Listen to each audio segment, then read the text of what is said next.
അതിൻ്റെ എക്സാമ്പിൾ പറയുവാണ്. രണ്ടാമത്തെ പാർട്ടായിട്ടാണ് ഇത് വരിക.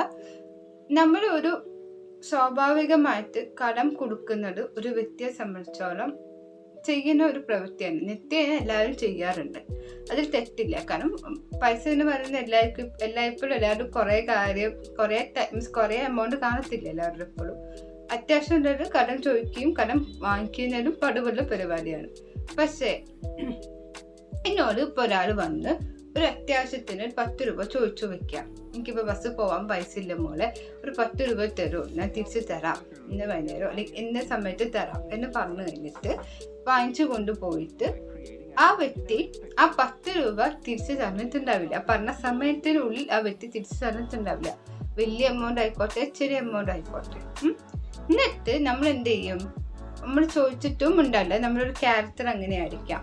ഓക്കെ, പിന്നീട് ആ വ്യക്തി തന്നെ മണ്ണോട് നമ്മളത് വലിയൊരു എമൗണ്ട് ചോദിക്കും, ഒരു 1000 രൂപ ചോദിച്ചു വെച്ചോ. അപ്പൊ നമ്മൾ പിന്നെയും എന്തോ വെച്ചാൽ നമുക്കറിയാം ഈ വ്യക്തി പൈസ തിരിച്ചു തരാൻ ചാൻസ് ഇല്ല. കാരണം ആ വലിയ എമൗണ്ടിനെ കാറ്റും ആ 10 രൂപേന്റെ ചെറിയ എമൗണ്ട് പോലും ആ വ്യക്തി തിരിച്ച് നമുക്ക് തന്നിട്ടില്ല. പക്ഷെ നമ്മളുടെ ഒരു സ്വഭാവം, കാരണം കൊടുക്കുന്ന ഒരു സ്വഭാവം നമുക്കുള്ളത് കൊണ്ട് തന്നെ എന്നാ ചെയ്യും? നമ്മൾ കൊടുക്കും പിന്നെയും 1000 രൂപ.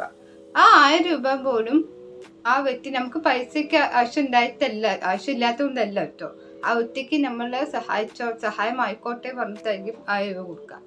അപ്പോൾ ശരിക്കും അവിടെ നമ്മളെ ഒരു വാല്യൂ കൊടുക്കാത്തത് കൊണ്ടാണ്. അല്ലെങ്കിൽ നമ്മൾ ഒന്നും ചോദിക്കാതെ ആ 1000 രൂപ കൊടുക്കുവാണെങ്കിൽ, അല്ലെങ്കിൽ ആ 10 രൂപ നമ്മൾ വില കൊടുത്തിട്ടില്ല, അതുകൊണ്ടാണ് നമ്മൾ അങ്ങോട്ട് പൈസ കൊടുക്കുന്നത്. ആ പൈസ കൊടുത്തിട്ട് നമുക്ക് അതൊരു വേദന ക്രിയേറ്റ് ചെയ്യുകയാണ്, അല്ലെങ്കിൽ സങ്കടം വരും ചെയ്യും, നമുക്കൊരു സ്ട്രെസ്ഡ് ആവായിരിക്കും ആ വ്യക്തിയോട് ചോദിക്കാൻ. നമ്മൾ അവിടെ അസെപ്റ്റീവ്നെസ് എന്നൊരു ബിഹേവിയർ നമ്മുടെ ബിഹേവിയർ കുറവായിരിക്കും. അതായത് നോ പറയേണ്ട സ്ഥലത്ത് നോ പറയാനും യെസ് പറയേണ്ട സ്ഥലത്ത് യെസ് പറയാനും നമുക്ക് ഉണ്ടാവാത്ത ഒരു ബുദ്ധിമുട്ട്. അതും വൺ ഓഫ് ദി മെയിൻ റീസണാണ് സെൽഫ് ഹേർട്ടിങ്. അപ്പോൾ ഇങ്ങനത്തെ ഒരു സിറ്റുവേഷൻസിലേക്കാണ് നമ്മൾ സെൽഫ് ഹേർട്ടിങ്സ് കൂടുക. ഇതിപ്പോൾ ഒരു കുഞ്ഞു സിറ്റുവേഷൻ, ഇതൊരു ഭീകരത നിങ്ങൾ ഓർത്ത് നോക്കണം. ഓക്കെ, അല്ലെങ്കിൽ ഇങ്ങനെ കുഞ്ഞു കാര്യം വലുതായിപ്പോവും അല്ലേ? അപ്പൊ നമുക്ക് എന്താ മൈൻഡ് വരുന്നുകൊണ്ടിരിക്കുക. സോ എക്സ്ട്രീംലി ട്രൈ ടു എന്താ ചെയ്യേണ്ടത് വെച്ചാൽ, ആദ്യം തന്നെ സെൽഫ് ഹേർട്ടിങ് ആവണമെന്നുണ്ടെങ്കിൽ, നിങ്ങൾ തിരിച്ചറിഞ്ഞിട്ടുണ്ടെങ്കിൽ, you should be speak out and you should speak out for your self.